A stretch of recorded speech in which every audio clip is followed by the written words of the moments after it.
o funk conquistando o mundo é uma coisa que eu previa que ia acontecer. Só não sabia que ia estar vivo para ver acontecer, né?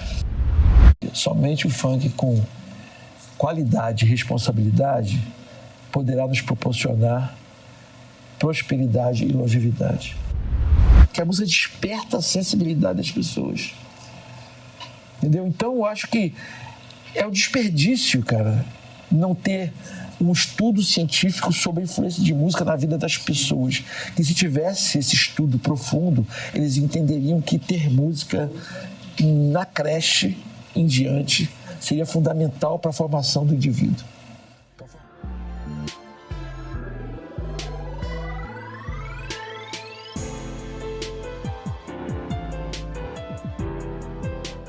Fala, minha tropa. Aquele pique, né? Nem muito bonito pra te dar trabalho, nem muito feio pra não te fazer passar vergonha. Apenas nota 8. E hoje a gente tá com um cara, sensacional. Eu sou muito fã. Tenho certeza que vocês também. Simplesmente, DJ Malboro. Obrigado, cara. Obrigado. Satisfação minha estar aqui com vocês. Muito obrigado pela presença, pela honra. Cara, obrigado. A gente agradece. Cara, A satisfação é toda minha, cara. Para iniciar, eu gostaria, em nome do Nota 8, te dar um presente, cara, em nome também da parceria que a gente tem com a LZ Multimarcas. Aqui, ó. Pô, obrigado. Pode Uma loja- Pode, mano? É uma loja lá de Senador Camará, mesmo. Ô, senador Camarada. Seja Obrigado, cara. Pô, maneiro. Show de bola. Aí, É só um... Próximo show já vou usar ela. Opa! Muito obrigado pela moral. Obrigado. Pra mim, a LZ muito. Multimarcas, naquele pique. Pô, legal, muito obrigado. Cara, como eu já dizia, cara, muito obrigado. A gente, é uma honra mesmo estar aqui com você e, enfim. Gostaria de falar de início, né? Como foi o início? A gente conversando em off, você mencionou que você começou a tocar bem antes dos 20 anos, com 16 anos, lá em 1977. 16 anos, 1977. É muito tempo, né? Há muito tempo. E aí o que acontece? Eu atribuo o estar tocando por tanto tempo exatamente, primeiro, por amor à música, amar o que faz, e também essa coisa de ser fã da tecnologia, né? Gostar muito de tecnologia. Então isso é uma coisa que acabou me dando essa longevidade, eu acho, né? Não sei. Isso é uma coisa que tem que ser analisada assim. Eu penso que seja amor à música, amar o que faz e ser fã de tecnologia. Porque ser fã de tecnologia não deixa você se desatualizar. Você está sempre se atualizando, sempre acompanhando o que está acontecendo e vendo o que vai acontecer, né? Isso faz com que você não desatualize. O fã do que vai acontecer, o fã do futuro, é que a busca pelo futuro, a busca pelo que vai acontecer, é que faz com que você continue. Então, eu comecei tocando com vinil, numa marmita, né, que só tinha um balanço de um lado para o outro. Sério? A marmita, aquela de alumínio, um balanço que não tinha pré-escuta, tinha que escutar a música e da agulha no vinil. É a nossa pré-escuta. E hoje eu toco com os equipamentos mixando para o videoclipe, quer dizer, então eu fui da pior tecnologia, daquilo que era o início de tudo, até a mais moderna tecnologia de hoje. E continuo tocando e gostando. E se sair uma nova, eu vou estar atrás da nova também para poder aprender e tocar. Então isso dá uma certa atualidade nessa coisa de gostar da tecnologia. Na verdade, tem uma história que diz que a verdade é que a Furacão 2000 era a equipe de rock no Era a equipe de rock. O nome dela era Guarani, elas tocavam, o nome dela era Som 2000 inicialmente, tocava lá em Petrópolis.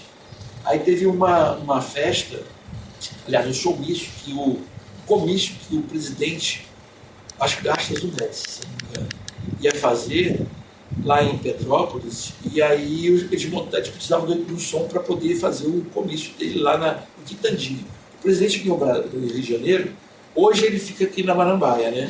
Mas antigamente o Quitandinha era o lugar onde o presidente ficava hospedado enquanto ele estivesse no Rio de Janeiro. E aí o que aconteceu? Ele precisaram e botaram lá, chamaram a equipe de som, tinha que ir de caixa de som, e colocaram lá para poder fazer o comício. E aí ele olhou para aquela, que era um monte de caixa de som altíssimo, né? Mas isso não é um som 2000, isso é um furacão 2000. E aí o presidente batizou a equipe de Furacão 2000. E ele continuou em Petrópolis tocando rock, até que o Rômulo Costa contratou a equipe do Guarani para descer com ela aqui para o Rio de Janeiro. E houve até uma certa rejeição do pessoal daqui do Rio, porque a Soul Grand Prix, Black Power, Cashbox eram equipes de soul, entendeu? Tinha equipes de rock também, mas... E aí ele quis fazer um encontro dessas equipes, o pessoal lá, mas tu não vai tocar rock não, né? O pessoal vai quebrar o seu rock, né? Não, para deixar que a gente vai estar aí, contratar um DJ de soul para tocar nesses encontros e acabou criando a marca Frontman 2000 ligada ao funk. Mas na época nós tínhamos os bailes de rock, tanto quanto tínhamos os bailes de soul. E eu acho engraçado que os bailes de rock eles são esquecidos. As pessoas não lembram dos bailes de rock. Mas por quê? Porque o baile de rock era um baile da moda, um baile de moda. Baile de músicas que eram moda, entendeu? Os cocotas, que eu cantava o baile de rock, era os cocotas. Tínhamos a Rock Day, tinha a Jet Rock, que também tinha Jet Black. A Jet Rock tinha Jet Black para tocar soul e tinha Jet Rock para tocar rock.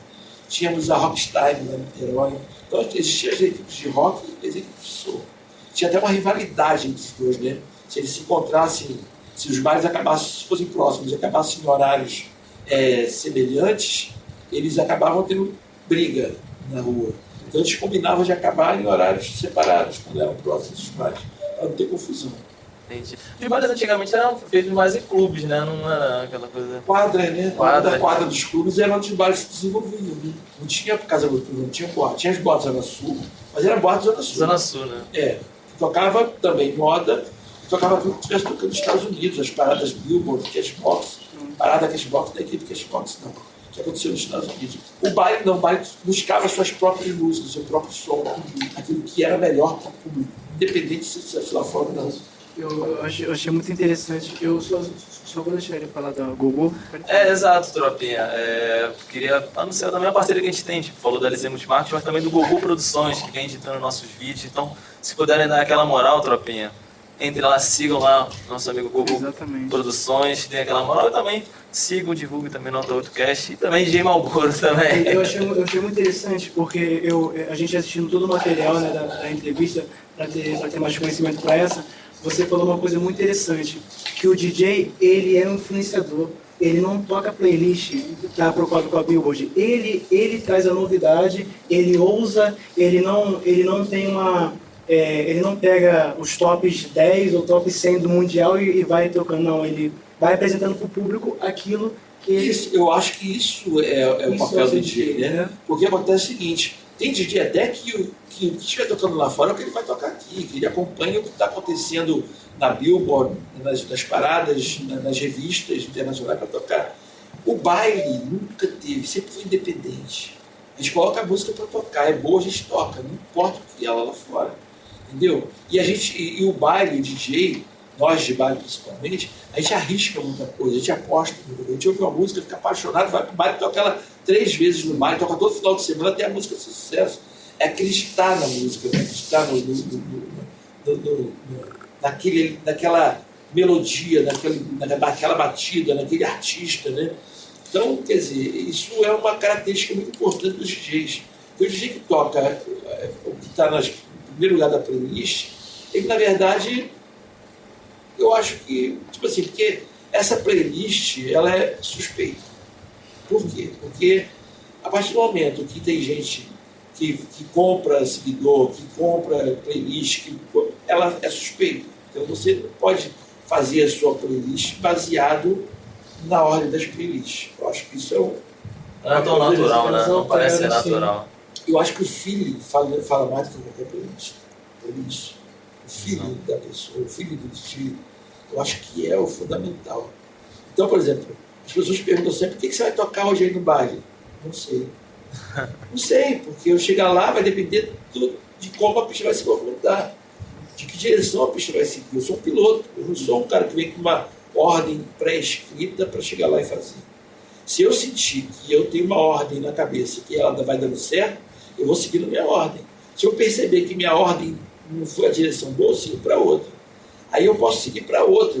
Aí é uma pilotagem. Eu acho que de jeito tem que ser assim. Ele não pode ficar limitado àquilo que ele vem preparado de casa para fazer. Isso demonstra muita sensibilidade e também conhecimento do que você está tocando, do trabalho que você está fazendo, né? Exatamente. De você tocar na pista aquilo que as pessoas querem, e as pessoas também querem se surpreender também. Isso, querem cara, aprender. Porque o DJ trabalha com a emoção das pessoas. Você trabalha com o emocional. O DJ ele pode ali fazer as pessoas chorarem, pode fazer as pessoas se amarem. também pode fazer as pessoas se odiarem. Ele tem o poder na mão de conduzir a emoção das pessoas. É muito importante e é muito responsável. Você tem que ser muito responsável, porque eu acho que uma coisa que me destaca na minha maneira de tocar é a alegria que eu passo para as pessoas enquanto eu toco. Eu vi no Funkotec. Já lá no hospital com gastrite, ó. Tranquilão. Foi verdade. Então eu acho que quando você toca e faz as pessoas felizes, eu acho que eu sou um propagador de felicidade. A minha maneira de tocar é propagar a felicidade. Depois que eu sou contra música de pornografia, música de palavrão, música de apologia, porque eu não acho que isso vai trazer felicidade às pessoas. Isso traz uma felicidade momentânea, mas a longo prazo ela frustra, ela deprecia, ela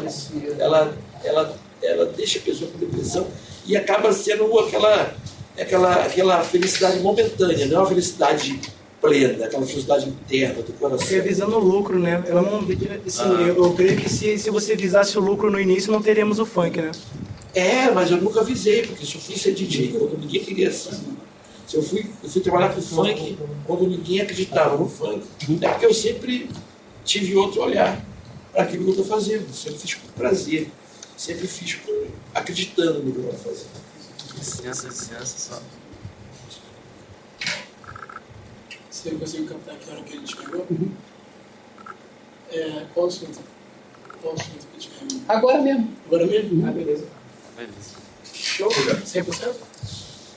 Tá. Pode continuar. Então, assim, a gente está falando da emoção e de, assim, não esperar de pronto, assim, qualquer encosto dinheiroso ou qualquer tipo de... Rapaz, eu podia ter muito dinheiro. Era só ter me mudado para os Estados Unidos e ter feito lá tudo que eu fiz aqui.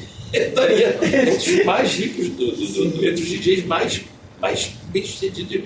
Eu abri mão de ganhar dinheiro. Quando eu fui campeão brasileiro, e o título foi uma mídia nacional. Isso nos anos 80 ainda, né? Foi em 89. Eu fui o primeiro DJ a ser campeão brasileiro.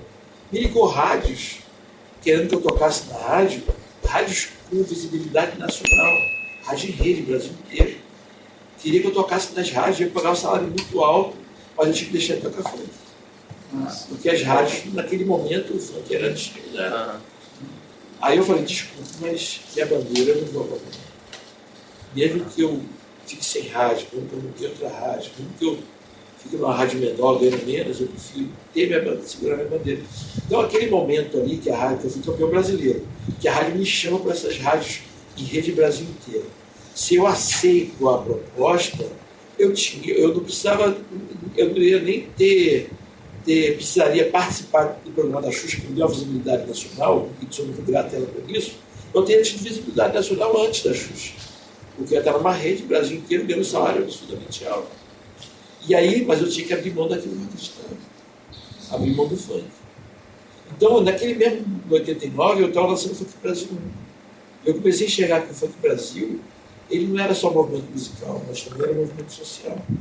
Ele podia ser um movimento social de mudar a vida de muita gente. Então eu fiquei ali entre ganhar muito dinheiro, ter uma visibilidade nacional, ou eu não abrir mão do funk e continuar ralando, ganhando menos, numa rádio de menos alcance, uma rádio só Rio de Janeiro, né? Menos alcance que era só Rio de Janeiro, mas em compensação fazer um trabalho social, porque eu sabia que ia salvar muitas vidas e ajudar muitas famílias. E essa sua resiliência, assim, que continua com o movimento funk, porque, como você já mencionou em outras entrevistas, que houve uma tentativa de não tocar o funk, por mais que houvesse os bailes nas zonas, sem ser a Zona Sul, os outros locais, né? Você fazia show para 20 mil pessoas, e aí, muito mais que as baladas. Mas era invisível, né? Então o que acontece? Na verdade, o funk surgiu por uma ingenuidade, porque eu não tinha essa maldade de Zona Sul e Zona Norte. Eu não via essa separação. Eu achava que todo mundo era igual. As pessoas eram iguais, e são iguais. Mas existia aquela coisa da Zona Sul, vitrine do Rio de Janeiro, e Zona Norte ignorada, o que acontece lá não interessa a ninguém. E eu não consegui enxergar dessa forma. Então, se eu tocava na Zona Norte para 20 mil pessoas no final de semana, eu tinha que ter a mesma visibilidade proporcional àquela boate de 200 pessoas na Zona Sul, que era sucesso. Aquela bota Zona Sul tinha programas de TVs, era comentada nos jornais, saia matéria, tinha programa de rádio, entendeu? E aí eu falei, por que eu tocando para 20 mil não tem essa visibilidade? Aí quando eu ganhei a bateria eletrônica do Hermano, no livro dele está registrado isso, e acendeu a Eureka. Eu falei, caraca, bicho, já sei como é que eu vou ocupar os jornais, televisões, e vou criar os ídolos do movimento. Através dos ídolos do funk eu vou conseguir ocupar esses espaços e dar visibilidade ao que está acontecendo aqui no subúrbio. Entendeu? Foi esse o sentimento na hora que eu tive. Mas se eu tivesse a maldade de perder, ou tivesse a consciência de que aquilo era um preconceito, eu talvez não tivesse pensado ingenuamente em criar os ídolos do movimento para representar aquele movimento. Entendeu? Fala um pouco dessa ligação entre sua com Paralamas, com a MC Viana, como isso se deu, se houve uma certa troca entre a banda e você, como é que o Hermano foi? Viana, ele é irmão do Herbert Viana. E eu estava fazendo programa na Rádio Tropical, apareceu lá o Hermano para escrever uma tese de mestrado sobre o movimento funk, sobre o funk carioca. E até então o funk não era nacional, era só internacional. Isso é, perdão, isso é 86, 87, esse tempo aí. Aí ele foi, perguntou para mim se poderia, que ele ouvia, porque ele morava na Copacabana, ele ouvia a rádio, ouvia a gente anunciar aqueles bailes, mas ele não tinha a menor noção de onde acontecia. Aí ele foi na rádio e pediu para ir comigo nos bailes. Eu, claro que sim, vamos, não tem problema, estou escrevendo minha tese de mestrado. Aí ele começou a ir comigo nos bailes, começou a fazer amizade, e ele começou a haver uma aproximação maior. Aí um belo dia ele leva para mim na rádio, porque ele tinha saído para os bailes, uma bateria eletrônica, a Boss DR-110. E aí com essa bateria, eu fiquei empolgadaço, né? Fiquei maluco com a bateria. E eu queria usar no baile naquele dia mesmo. Pluguei ela no baile do RCM, nunca mais esqueço. Eu não sabia, parecia até o índio pegando o espelho, né? E aí eu fiquei batendo na bateria, juntou aquele monte de gente em volta de mim. Eu falei, estou aqui com a bateria eletrônica, ó, tal, não sei o quê. Mas a bateria então, até então não era minha, era do Herbert, né? O irmão me trouxe para poder me conhecer, saber como é que era. Aí ele foi levar a bateria embora e eu fui para casa. Só que no caminho, no ônibus, ele veio me mostrando como é que funcionava a bateria, como é que programava ela. Sequência, né? Sequência dela e tal. E aí ela foi me dando as dicas ali de como é que programava, mas na hora do baile não tinha como programar. E era só bater mesmo. Aí eu fui para casa e sonhei, né, programando a bateria com as dicas que ele tinha me dado. Aí eu levantei de manhã, ele chegou tarde em Copacabana. O que é, amor? Pô, cara, pega a bateria aí. Coloca a bolinha tal, no lugar tal, aperta o botão tal, com tal, não sei o quê. Aí quando ele deu play, pô, isso é uma batida legal. Ele falou, cara, como é que você conseguiu fazer isso? Eu falei, cara, eu sonhei com a programação, tudo que você me deu de dica, eu sonhei com a programação, fiz a programação no sonho e guardei para poder te falar de manhã como é que poderia. E ficou legal. Ele, pô, cara, tu merece a bateria, tem uma bateria de presente para você. Falou com o Herbert, né, do Paralamas, e me deu de presente a bateria. E aí, quando eu ganhei a bateria, eu falei, cara, já sei como é que eu vou dar visibilidade ao que eu faço, ao movimento funk. Vou criar os ídolos do movimento para poder estar nas TVs, nas rádios, nos jornais, em todos os lugares. E ele veio estudar e acabou influenciando o próprio movimento. Não, mas aí ele ganha uma bronca no livro, que a tese de mestrado dele depois virou livro. Entendeu? Até então não era livro. Virou livro e saiu, foi lançado em 88. Em Carioca, você... Mundo Funk Carioca. E aí ele ganhou uma bronca do Gilberto Velho, que era o orientador dele. Né? Ele ganhou uma bronca, porque ele falou o seguinte, olha, o antropólogo, o pesquisador, ele não pode interferir. Ele é distância, é um estudo. Ele estuda, ele relata, mas não tem interferência. Você dá essa bateria para o Malboro, você pode mudar a história do funk. Ele mudou. Você acabou de dar o rifle ao chefe indígena. Você viu, né? Sim. Então, o agradecimento por trás da capa do disco, né? Não, do Funk Brasil. Então, obrigado. Mas até então, porque o livro saiu antes do disco. Ah, sim. O livro saiu primeiro. Então, no livro, ele fala sobre que ele não podia ter me dado essa bateria, que ele parte dessa bateria é como se ele tivesse dado o rifle ao chefe indígena, que eu posso mudar a história através da... Porque os índios foram dizimados, perderam a guerra por conta de não terem arma, não terem pólvora. E foram dizimados por conta disso. Se os índios tivessem arma, a história seria outra. Poderia ser outra. Então, E aí, quando eu lanço o Funk Brasil 1, eu já faço essa previsão. Eu já relato lá a história do Gilberto Velho, conto o responsável por esse massacre, afinal foi ele que deu o rifle, que foi a revolução de resistência para a longevidade daquilo que eu estava desenvolvendo. Eu achei muito interessante uma analogia que você mesmo fez, falando sobre poder colher os frutos do funk em vida, porque outros movimentos, como nós tivemos aqui, como o samba, a capoeira, no caso o samba Tia Seata, minha mãe está dando uma palestra sobre ela, falando a importância dela e a resistência que esse pessoal teve, mestre Bimba da capoeira também, e você teve essa oportunidade de colher os frutos em vida. Para você, o que deu essa oportunidade de você poder colher os frutos em vida? Eu acho que foi, primeiro, ser DJ por tanto tempo, né? Porque muitos... Mais de 40 anos. A média é mais de 40 anos. A média de DJ, de tempo de existência do DJ é 10 anos. Essa é a média de vida, né? Quase igual ao jogador de futebol. Quando o DJ chega a 20 anos, porra, já é uma coisa... Nossa, o cara tem 20 anos de carreira, já é uma coisa meio rara. Quando o cara tem 30 anos de carreira, pô, tu conta no dedo quem tem 30 anos de carreira. É muito difícil, porque às vezes o cara desatualiza, às vezes o cara não aceita as novidades, às vezes o cara não consegue acompanhar o que está acontecendo, às vezes tecnologicamente ele não consegue acompanhar a tecnologia, às vezes tem várias razões para eles irem desistindo.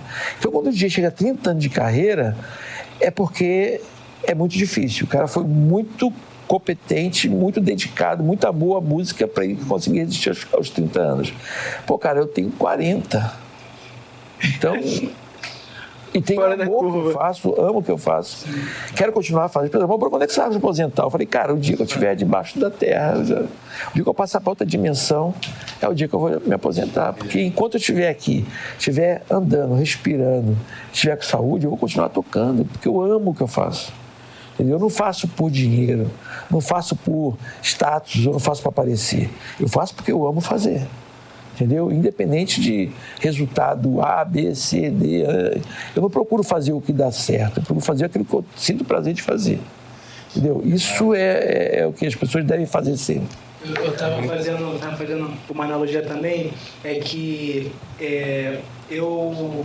Para ampliar a minha visão sobre a perspectiva da música, eu escutei muita música de lá fora, do exterior, como você falou do continente europeu, você falou a velha... Velho continente. Velho mundo. Aí eu escutei músicas do Chico Buarque, algumas músicas em francês, que na verdade eu achei, caramba, essa música que eu já escutei, essa versão em português. Só que na verdade não é uma versão em português. Eles pegam, no caso, a música em português e eles traduzem para a língua deles. Eu ouvi uma hoje em inglês, uma mulher cantando, ouvi no carro, tá na minha playlist MPB Amo Muito, que eu tenho uma playlist chamada MPB Amo Muito. São as melhores músicas do MPB. Mas aí o que acontece? Tu vê uma música brasileira sendo cantada em inglês, ele é o quê? Ele é nacional ou ele é internacional? Porque eu falo para as pessoas que música não tem fronteira. Não tem. Não tem. Música música. Eu não falo que é universal, porque universal é uma gravadora. Música é cósmica. Não é Universal Music. Planetária. É planetária, entendeu? Porque ela não tem barreira, não tem limite, ela pode ter uma nacionalidade, mas isso não quer dizer que seja uma barreira entre as músicas, né? Essa classificação que os alemães fazem para organizar a música, muita gente usa ela como barreira, como preconceito, e não tem que ter, cara. Música, música é o seguinte, música é mensagem. Nós é que somos bons ou maus decodificadores das mensagens que elas transmitem. E muitas vezes essas mensagens não estão na letra, essas mensagens estão no espírito, na alma, na áurea, na melodia. Entendeu? Bach, Beethoven, tudo isso passa mensagens. Quando você ouve, você se arrepia, você se emociona. Essa é a mensagem. Não é a letra que não tem, que não existe. Entendeu? Existe mensagem. A letra de uma música, ela passa uma mensagem para o consciente. A música, a melodia, passa para a alma, para o inconsciente. Então eu divido música dessa forma. E quando eu falo que música é mensagem, nós é que somos bons ou maus decodificadores delas, não existe música ruim. Existe a incompreensão do nosso decodificador, nós como decodificador, de entender aquela música ou não. Porque se tem gente que gosta daquelas músicas, houve um entendimento daquelas pessoas sobre aquela música. Entendeu? Por exemplo, eu não consigo entender heavy metal.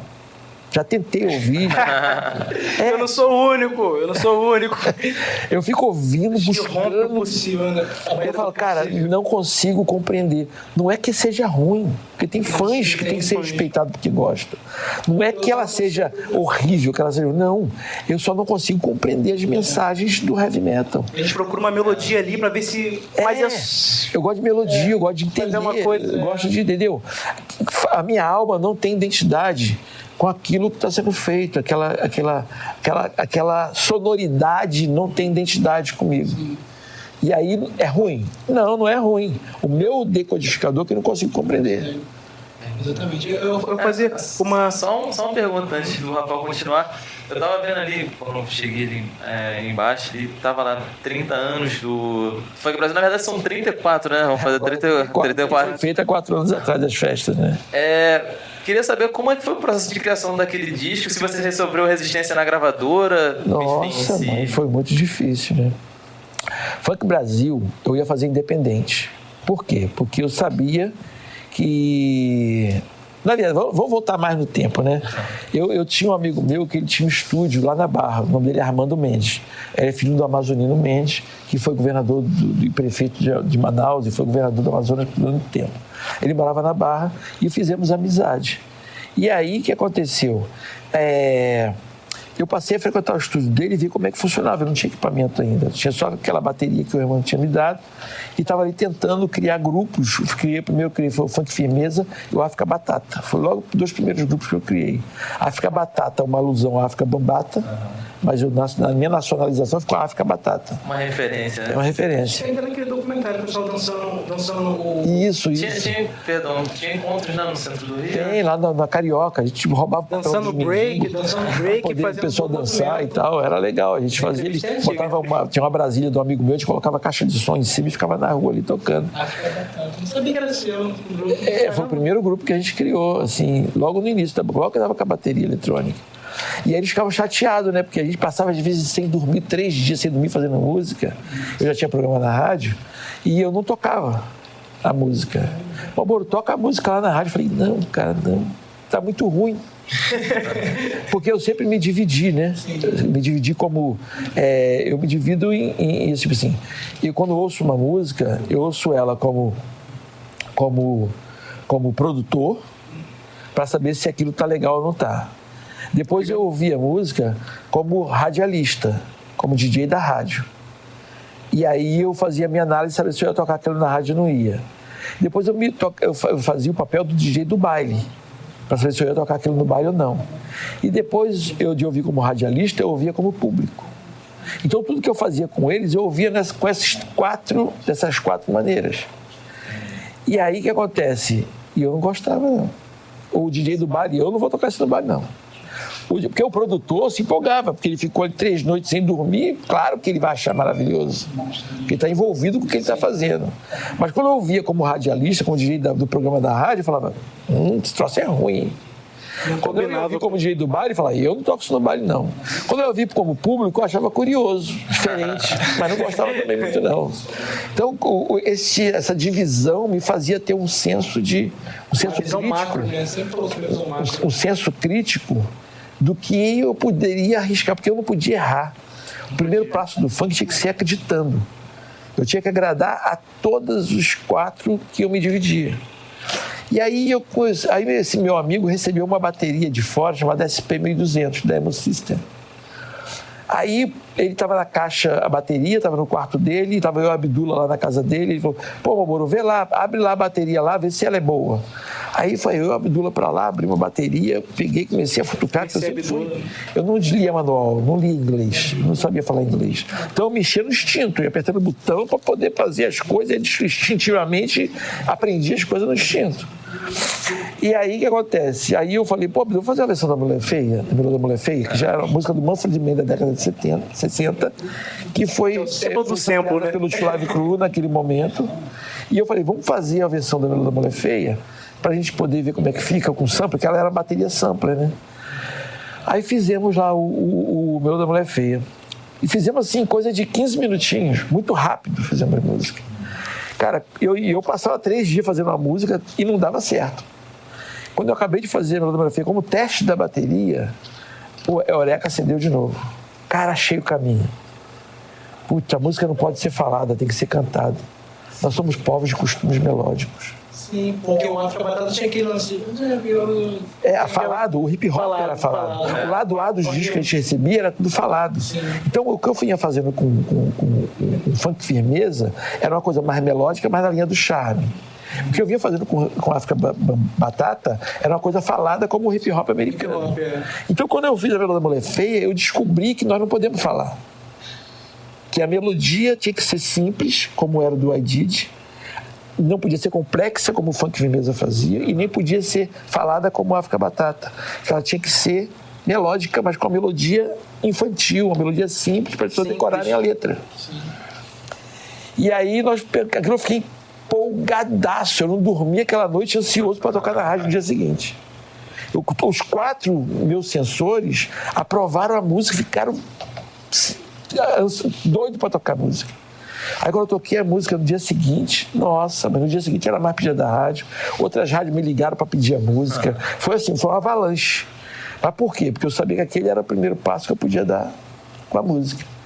E aí dentro dessa fórmula de saber que nós somos povos melódicos e que uma música tinha que criar uma melodia para cada música, eu procurei naquilo que eu tocava naquele momento, o que tinha melodia que eu podia fazer uma letra para poder emplacar. Aí descobri a melodia do Bêbado, a melodia dos Números. A Rap do Arrastão é a mais falada, mas era uma ideia do Ademir Lemos que a gente preservou para poder uma música de protesto sobre aquele momento que os ônibus não paravam na porta dos bares. A gente ficava lá sentado e o ônibus passava direto. Entendeu? Então, e o preconceito que se tinha contra as pessoas, porque o ônibus não parava por preconceito. Entendeu? Então, a gente começou a música é uma mensagem. Aí tinha a Melô do Bicho com o Guto, que era um pagodeiro que eu trouxe, que não tinha artista na época, né? Quando eu fiz o Funk Brasil 1, eu procurei os dançarinos da época, os caras que tinham troféus de dançarino, que eram dançarinos que se organizavam, tinha roupinha pronta, que tinham concurso e disputa de dançarino nos bares. E tinha troféu para quem melhor dançasse, para os grupinhos, né? Então, o que eu vi? Que aqueles dançarinos cantar seria um plus para eles. Esse era um festival de galera ou ainda não era um festival de galera? Era festival de galera. O festival de galera muito depois. Isso porque isso era em 88, quando eu fiz o Funk Brasil. Ele saiu em 89, mas eu vim fazendo ele em 88. Os pessoal que tá na capa são os dançarinos que... Não, no Funk Brasil eu tive que inventar os artistas, porque não tinha. Ninguém quis participar do disco. Depois o pessoal que viu o sucesso que eles fizeram, que eles vieram participar do disco. Com as letras, que né? tinha virado sucesso. Porque eles eram muito presos ao internacional. Eles não conseguiam ter aquela visão que eu tinha falado. Então eu peguei o Batata, era locutor da rádio. Abdul é o único que eu vinha fazendo música com ele por causa do Funk Firmeza. O Guto cantava pagode, mas não estava dando certo. Aí eu chamei ele para cantar o funk, ele quis. Aí o Ademir Lemos era um cara que tinha ajudado a fundar o movimento em 1970 no Baile da Pesada com o Big Boy e estava morando de favor no quartinho de empregada da filha dele. E isso me deixou muito triste, porque como é que eu vou ter o fundador do movimento que eu acredito morando de favor no quartinho de empregada? O fundador do meu movimento tem que ser bem sucedido, porque ele é o exemplo para quem vier. Para as pessoas abandonarem qualquer coisa para vir para o meu movimento. Se são uma pessoa de talento vir para o movimento, eu tenho que mostrar que o meu movimento é próspero. Eu tenho que mostrar que o meu movimento ele dá perspectiva de vida das pessoas. Se eu tenho o fundador do movimento mal financeiramente, mal de tudo, as pessoas que têm talento vão olhar e fazer, eu não vou nisso não. Porque o cara é o fundador do movimento, como é que está. Eu acho uma necessidade também, né? Então eu trouxe ele para o movimento, uma por gratidão, por ter fundado o movimento na década de 70. 2, porque não aceitava que o nosso fundador estivesse passando por aquele momento ruim. Eu achava que, tipo assim, hoje eu sou Marlboro, sou exemplo, sou espelho, inspirei muita gente. Imagina eu hoje estar ferrado, estar duro, pobre, morando... As pessoas vão olhar assim, quem tem talento vai olhar para mim e falar, eu não vou nessa do funk não. Eu não vou ser funkeiro. Olha o Marlboro aí, a situação que ele está. Entendeu? Então, se eu for bem sucedido, próspero, as pessoas vão falar, não, quero ser DJ também. Vou mexer com funk sim. Porque o Marlboro se deu bem, então eu também posso me dar. Então você vira um exemplo de positividade, de prosperidade para muita gente que tem talento. Então as pessoas que são fundadores, que são que são pessoas que entraram para a história do movimento, elas precisam ser prósperas.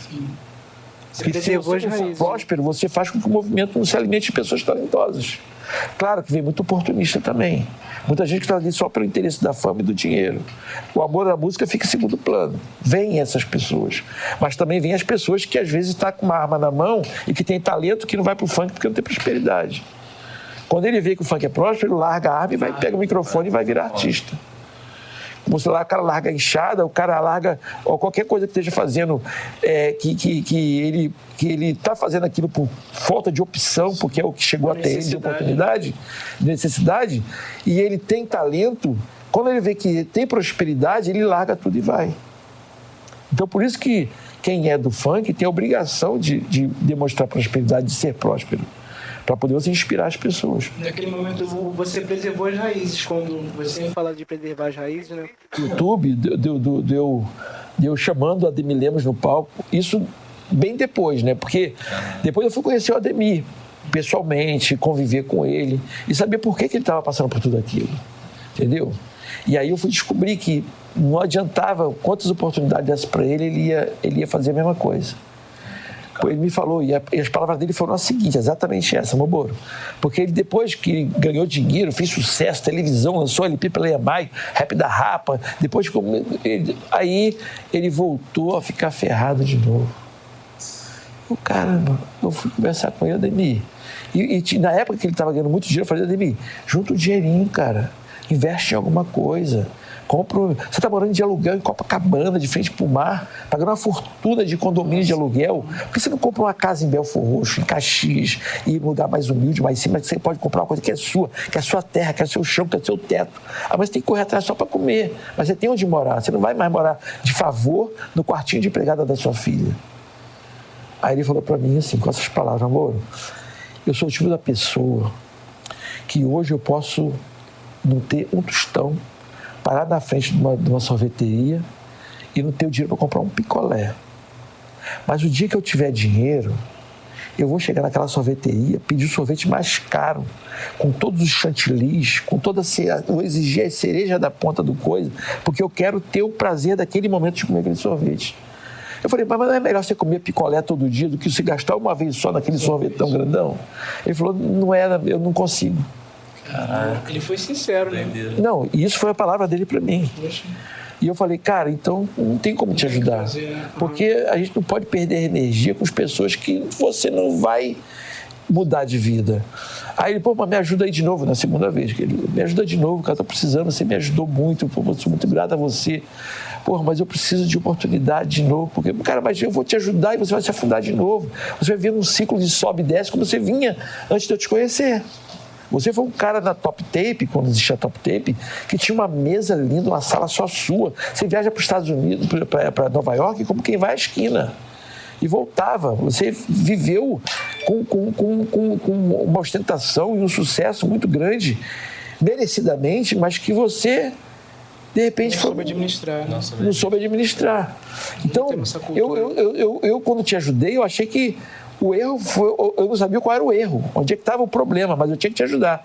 Hoje eu vejo que o erro é você mesmo. E se eu te ajudar, você de novo vai passar pelo ciclo de sobe e desce, sobe e desce. Então eu preciso arrumar uma maneira de garantir para você o seu futuro e garantir o futuro da sua filha, porque você tem uma filha, você tem responsabilidade. Aí o que eu fiz com ele? Voltei a dar uma outra oportunidade para ele, só que o dinheiro dos shows dele... uma parte ia para ele e uma parte ia para uma poupança que estava em nome dele e da filha dele para ter acesso mais tarde, quando a filha dele fizesse 18 anos. Que aí ela ia poder ajudar ele com o dinheiro que ele rendeu a vida inteira. Foi uma maneira, uma estratégia que eu consegui. Interessante. Para poder saber que ele não ia passar por dificuldade. Sim. E aí ele começou fazendo show, começou a levantar de novo, começou a fazer e tal. E aí todos os shows que ele fazia, um percentual para a mão dele, ele fazia o que ele queria e o outro percentual para essa poupança em nome dele e da filha. Que só poderia ter acesso depois que ela fizesse 18 anos. Porque a filha dele naquela época tinha o quê? 5, 6 aninhos.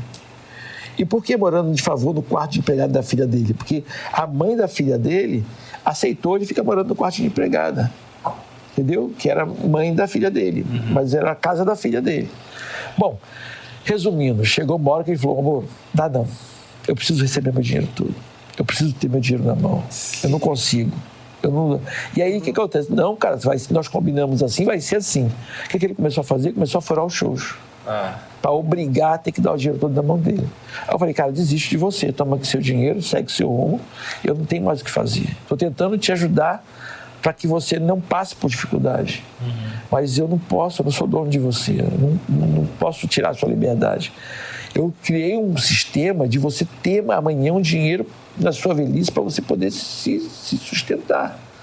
Mas se você mesmo não quer, no início você queria, mas já que você está levantando a pipa e está achando que botar numa poupança o dinheiro para você e sua filha ter acesso no futuro, que ela vai te ajudar com certeza, e você a ter acesso a esse dinheiro, e você acha que não, infelizmente, cara, não tem mais o que fazer. Malboro, eu queria fazer uma pergunta para você. Você conhece a cantora Billie Eilish, que está aqui no Brasil para esses eventos do início do ano?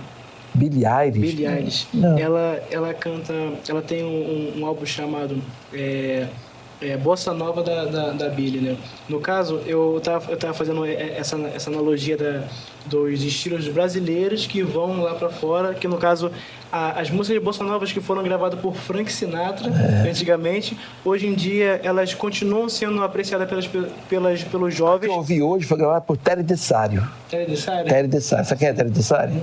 Quando gravou com o Casey do Sunshine Band, uma música chamada Essa Muere, to Fall in Love with You, que foi muito sucesso nos bailes.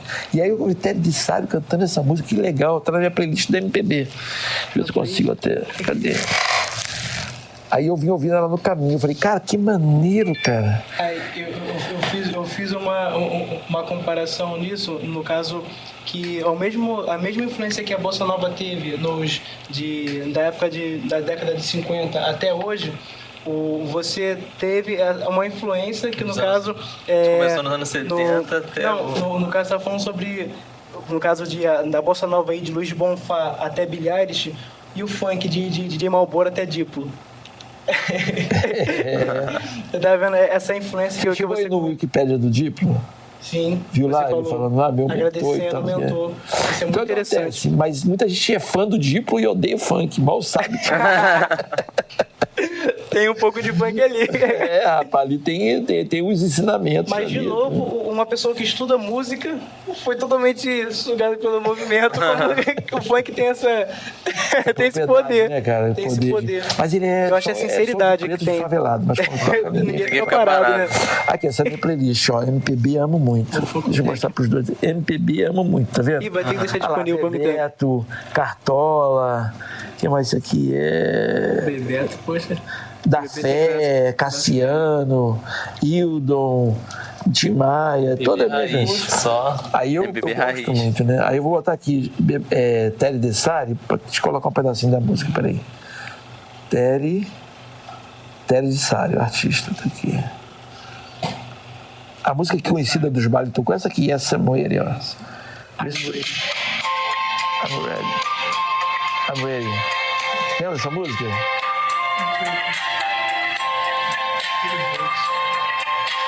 Eu lembro da melodia.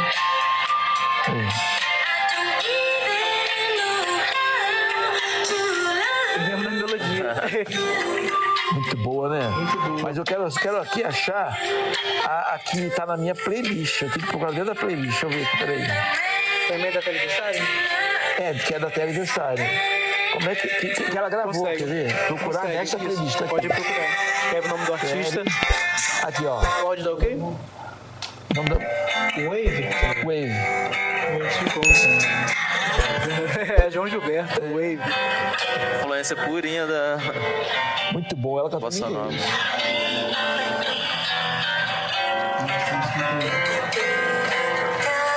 Aí eu coloquei na minha listinha de MPB.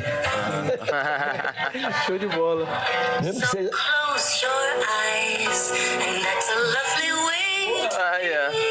Muito bom, né?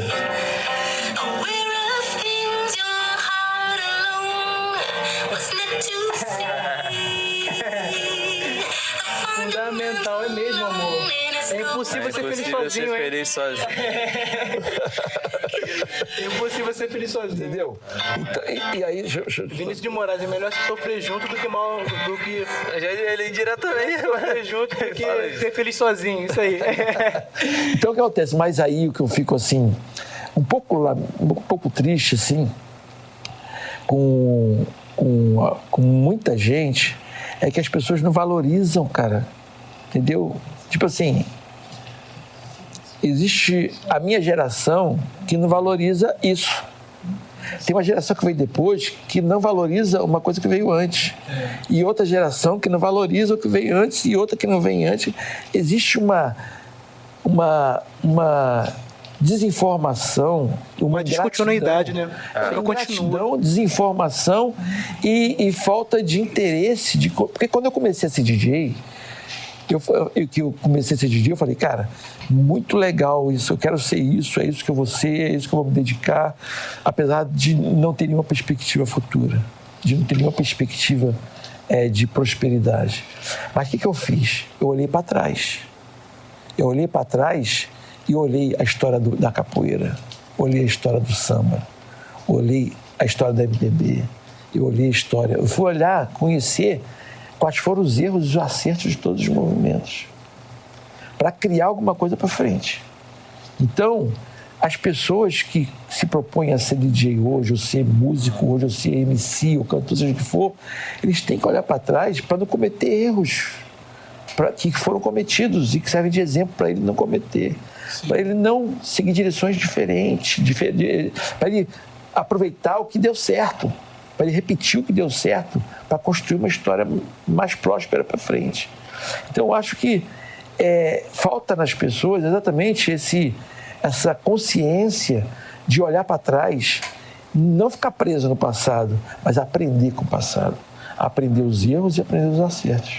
O que deu certo, para repetir, e o que deu errado, não seguir essa direção. E assim, a cultura hindu, ela fala que nós somos feitos de memória, o corpo é todo feito de memória. Então, se a gente sabe que vem uma cobra rastejando, a gente corre e foge dela, porque o antepassado já passou por aquilo e é uma situação de perigo. É a mesma coisa que são os erros. Nós aprendemos com os erros do passado. E quando a gente lembra dos erros do passado, a gente não comete no presente. Exatamente. Mas aí, se você só olha para frente, acha que o que você está fazendo é o máximo, que você é absoluto, que você não... Onde você está fazendo uma coisa nova e que ninguém te levou até ali, que é a ingratidão, você, na verdade, está construindo um castelo de areia. Que daqui a pouco vem uma onda e leva tudo. A árvore precisa das raízes, né? Uma frase que, e nesse momento que eu olhei para trás para poder coisar, eu fiz uma frase que disseram que essa frase existe, mas essa frase não existia até eu ter feito ela.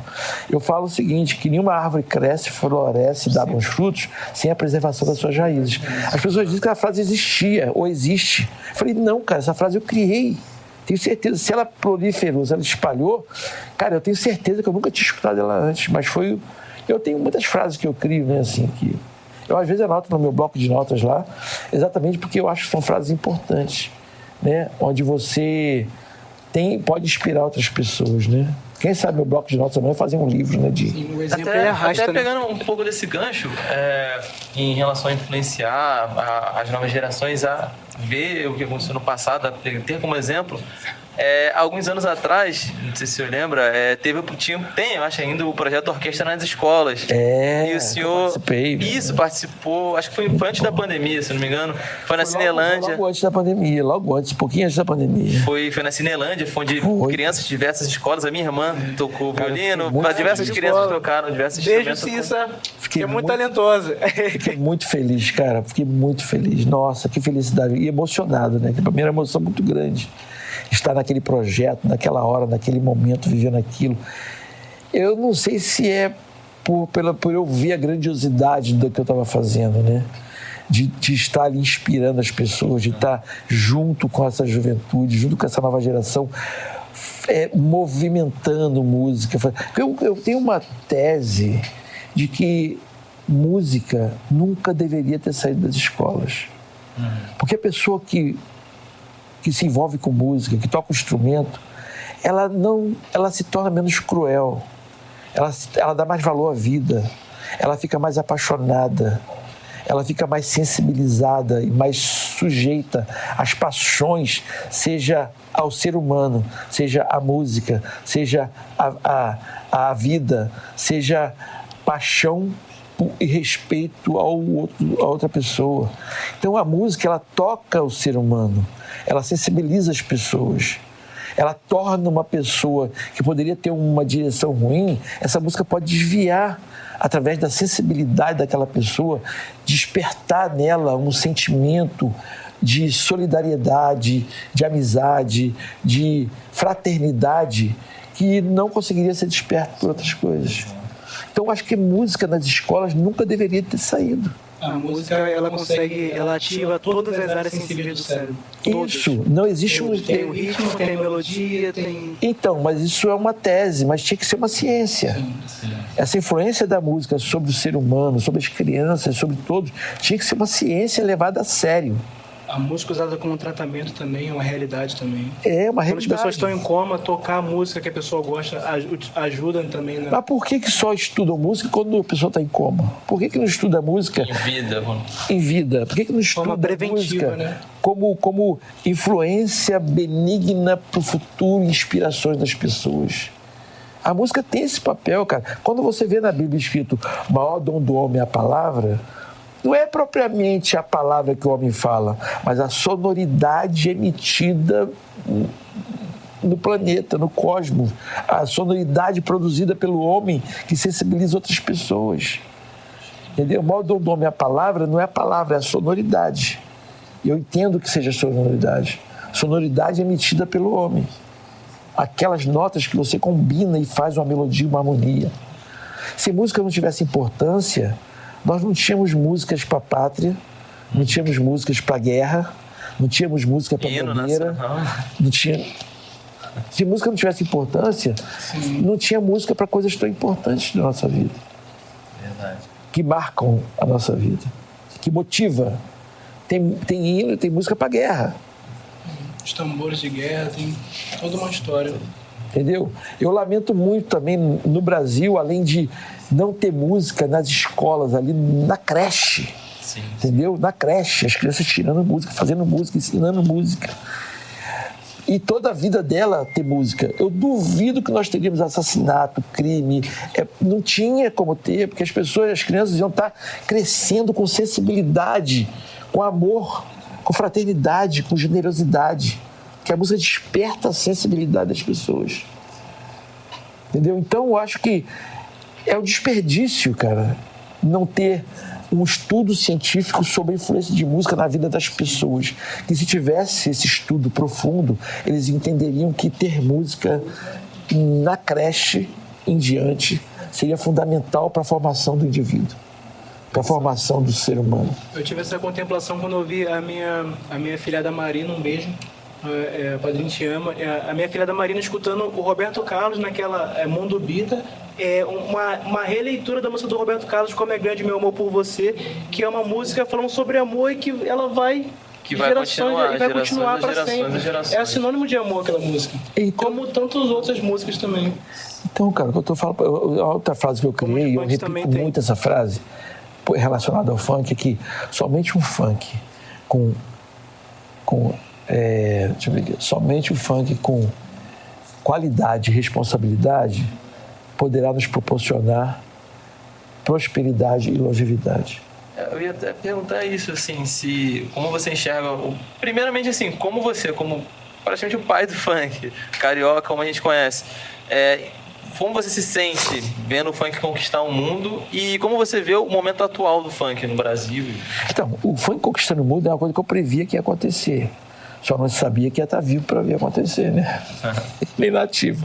Falo para as pessoas que eu me sinto capoeirista. Lá do início do século, que lutou pela capoeira, que fugiu, que lutou escondido para manter a cultura, participando da Olimpíada e que sendo medalhista. Já pensou? O cara que sofreram, que lutaram pela capoeira e que não viram a ascensão da capoeira, a capoeira ser reconhecida como cultura, não viram. Entendeu? E aí, depois da capoeira, novas gerações futuras conseguiram essas conquistas, né, do reconhecimento do funk como patrimônio brasileiro. Mas eu me sinto esse capoeirista lá de trás, está vendo a Olimpíada, está vendo a capoeira na Olimpíada ainda sendo medalhista, ainda ganhando medalha. Mas isso eu atribuo exatamente porque, ao mesmo tempo que eu lanço Funk Brasil em 89, também nasce uma coisa chamada internet, que veio a acelerar o processo. A internet acelerou o processo. Se não existisse internet, realmente a gente ia estar como em 1992, nesse momento, entendeu? O funk ainda Rio de Janeiro, regional, ainda conquistando outros estados para poder, no futuro, quando eu já não estivesse mais aqui, conquistasse o mundo inteiro, entendeu?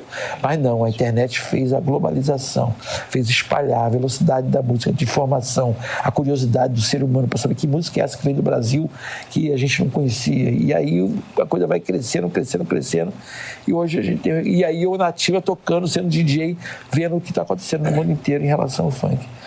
Isso me deixa muito feliz e orgulhoso, e eu agradeço a Deus, né? Porque poucos tiveram essa oportunidade. Demais. Em relação... E aí você falou como eu vejo o funk hoje.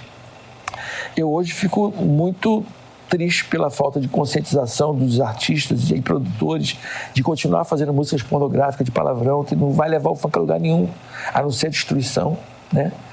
E eu me sinto, que eu já escrevi até isso uma vez, me sinto como Santos Dumont, que quando ele criou o avião, ele criou para unir o mundo, para unir as pessoas, para aproximar as pessoas do mundo inteiro.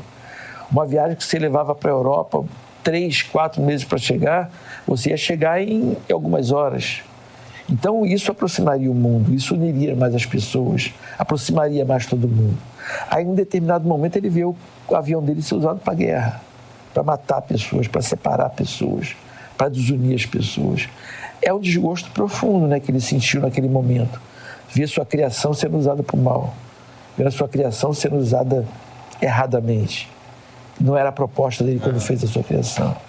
Então, quando eu fiz o funk e criei, eu tinha realmente a consciência de que o funk seria não só um movimento musical, mas também um movimento social. E que, através do funk, muitas pessoas, principalmente excluídas, teriam oportunidade de ter uma vida melhor. Muitas pessoas que muitas vezes seguiriam o caminho do mal poderiam ser desviadas através da cultura e da música. Muitas pessoas que a gente sabe que a escolaridade é muito ruim no Brasil. A escolaridade é muito sucateada. Os professores não são valorizados, a escola não é valorizada. Eles se preocupam mais com quem está na faculdade do que quem está ali na escola de base, nos primeiros anos de escola dos alunos. Por quê? Porque quem tem dinheiro vai conseguir pagar uma escola particular para o seu filho para chegar na faculdade e ter prioridade sobre a faculdade, conseguir passar, entrar para a faculdade federal, que é de graça. Mas aquele que não teve condições de dar escola particular para o seu filho vai ficar cada vez mais submisso, vai ficar cada vez mais abandonado, porque ele vai ficar sujeito a uma escola sucateada, abandonada, que ninguém tem interesse de dar suporte legal, igual, para que ele chegue lá na faculdade e tenha a igualdade de poder entrar. Entendeu? Então a pirâmide é invertida. As pessoas investem lá em cima para quem conseguiu chegar e só chega quem tem dinheiro. E aquelas pessoas que precisam, lá embaixo, rouba merenda, rouba dinheiro, desvia dinheiro e desculpa a palavra, mas foda-se. Essas pessoas têm mais é que ficar aqui para poder não conseguir entrar na faculdade e se formar e ter grandes oportunidades.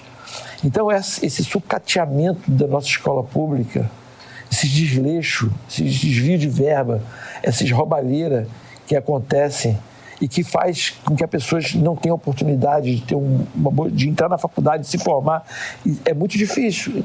Não é que não tenha quem consiga, consegue. Mas, cara, o cara tem que ser muito herói para conseguir. Tem que quebrar muita pedreira para conseguir. Entendeu? É muito difícil. A pirâmide é invertida. Complicado. A gente vai ter que...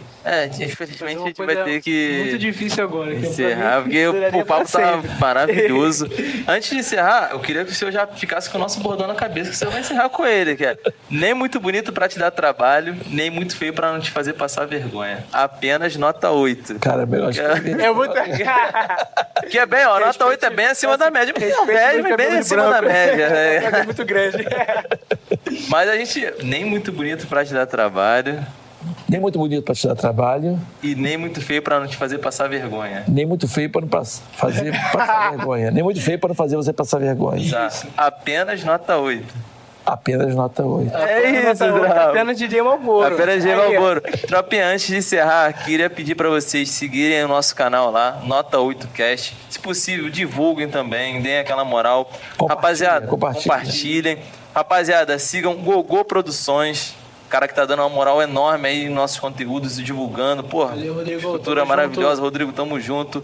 Mano, sigam também o Instagram de cada um de nós. Por favor, sigam @eumv10, Broco @Records, @LPFater, tá na produção, @AJ021, mano. AJ_021. Sigam também DJ Malboro, Vocês já o seguem. Bravo. Esse vocês já seguem. Então, Com R. com R. Exato. Ele pode fazer o Big Mix. Pode Big Mix, seu mané. Ah, moleque! Mas muita gente erra, né? Bota o Já esquece do R. Aí eu peguei o perfil sem o R e registrei. E lá eu deixo na bio e deixo a postagem avisando que aquele perfil. Você chegou aqui, você errou. Então, se você for no. E detalhe, mesmo avisando, tem quase 8 mil seguidores. Pô, aí é. Avisando. Usado. pessoal. E avisa todo mundo que segue aquele perfil que aquele tá DJ errado. Malboro. DJ Malboro, Tá em terra de esquece. Malboro aqui. Tropa, já vamos encerrar, né? Mais uma vez, pra dar aquela moral. Nem muito bonito pra te dar trabalho, Nem muito bonito pra te dar trabalho. nem muito feio pra pra... te fazer passar vergonha. Apenas. Nota 8. Esquece, tropa, apenas nota 8. Tamo com bravo. Milhões, hein? De milhões, hein? Fé demais, fé pra tudo, tropa. Um abraço a Um todos. abraço, beijo. Fé. Big Mix, seu mané. Big Mix, moleque. Valeu.